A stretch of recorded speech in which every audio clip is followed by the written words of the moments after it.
नमस्कार, मेरा नाम राम कल्याण मीणा, सह आचार्य राजनीति विज्ञान, राजकीय महाविद्यालय झालावाड़। आज हम BA part 3 political science paper 2 में ओपेक का जन्म, जो तेल निर्यातक देशों का संगठन है, उसके बारे में चर्चा करेंगे। तेल निर्यातक देशों के संगठन ओपेक का जन्म 1960 में हुआ। तेल निर्यातक देशों में मुख्यतया तेल उत्पादन का कार्य बहुउद्देशीय कंपनियों द्वारा किया जाता है। ओपेक की स्थापना से पूर्व तेल कंपनियां पश्चिमी एशिया के देशों की तेल संपदा के बल पर अपने निजी देशों को समृद्ध बनाती रही। 1948 में तेल कंपनियां कुल लाभ के 82% लाभ पर अधिकार जमाए हुए थी, जबकि वास्तविक लाभ के मालिक को केवल 17% ही मिल पाता था। कड़े संघर्ष के बाद 1952 में ये उत्पादक देश अपने लाभ को 32% और 1963 में 50% कर पाने में सफल हुए। कंपनियों द्वारा इस प्रकार के शोषण और तेल उत्पादक देशों की मर्जी के खिलाफ सौदेबाजी ने इन देशों को अपने हितों की ओर सचेत किया। अगस्त 1960 में तेल कंपनियों ने अपने उत्पादक देशों से पूछे बिना तेल के दाम घटा दिए। इससे मध्य पूर्व के तेल उत्पादक देशों को 939 लाख डॉलर की हानि हुई।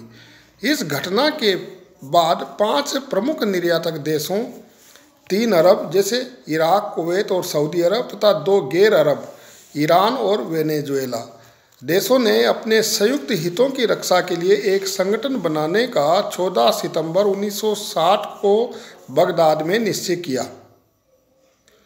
तत्कालीन आंकड़ों के अनुसार इन 5 राष्ट्रों के पास कुल सुरक्षित तेल का 87%, कुल उत्पादन का 38% एवं कुल व्यापार का 90% हिस्सा था। संगठन का पहला प्रस्ताव तेल उत्पादक राष्ट्रों की बढ़ती आर्थिक चेतना एवं आक्रोश को स्पष्ट करता है। माननीय सदस्य तेल कंपनियों के मूल्यों के प्रति दिखाए गए रुख के प्रति उदासीन नहीं रह सकते हैं। सदस्यों की ये मांग है कि तेल कंपनियां मूल्य स्तर को उतार चढ़ाव से मुक्त स्थिर रखें और सदस्य राष्ट्र वे सभी प्रयास करेंगे जिससे मूल्य स्तर वर्तमान गिरे स्तर से पहले की स्थिति में रहे। यदि परिस्थितियां प्रतिकूल हो और तेल कंपनियों को ऐसा प्रतीत हो कि मूल्य परिवर्तन अनिवार्य है, तो तेल कंपनियों को चाहिए कि वे स्थिति का विवरण राष्ट्रों के समक्ष रखें और कोई निर्णय लेने से पहले उत्पादक राष्ट्रों से परामर्श लें। ये स्पष्ट किया गया कि ओपेक की स्थापना मुख्यतः तेल उत्पादक राष्ट्रों को तेल नीति में एकात्मकता स्थापित करने के लिए तथा सदस्य राष्ट्रों के हितों की सुरक्षा के लिए की गई है। ओपेक के नियमों के अनुसार किसी राष्ट्र को संगठन का सदस्य बनाने के लिए कुछ आवश्यक अर्हताओं को पूरा करना होगा। राष्ट्र को तेल का शुद्ध निर्यातक राष्ट्र होना चाहिए तथा राष्ट्र के तेल हित और अन्य सदस्यों के हितों में समानता होनी चाहिए। धीरे धीरे इस तेल निर्यातक देशों के संगठन में 12 सदस्य हो गए।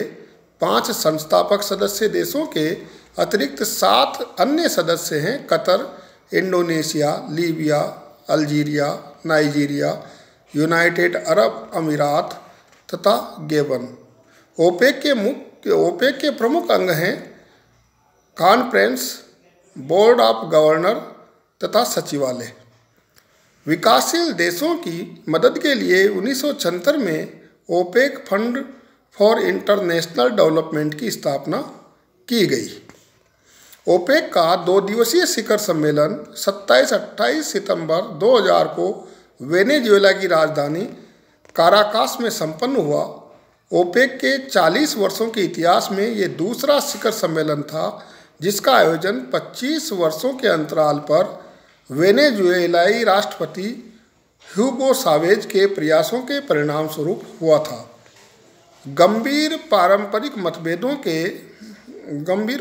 मतभेदों के परिणाम स्वरूप ओपेक के सदस्य राष्ट्रों ने सम्मेलन में एकजुटता का प्रदर्शन करते हुए मूल्यों को लाभदायक स्तर पर बनाए रखने का संकल्प किया।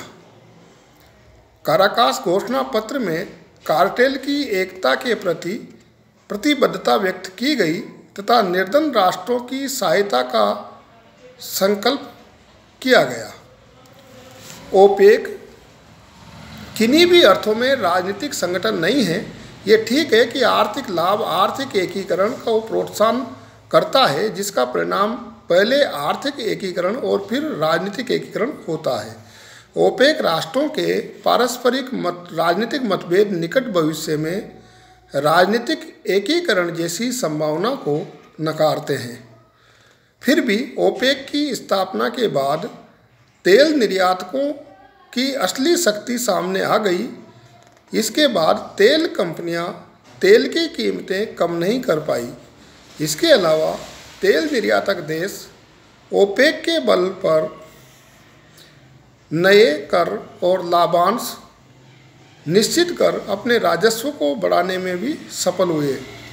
संक्षेप में 6 अक्टूबर 1973 को प्रारंभ हुए चौथे अरब इजराइल युद्ध में ओपेक राष्ट्रों के द्वारा उठाए गए कदमों ने विश्व स्तर पर तेल को सशक्त राजनीतिक शस्त्र के रूप में उभारा।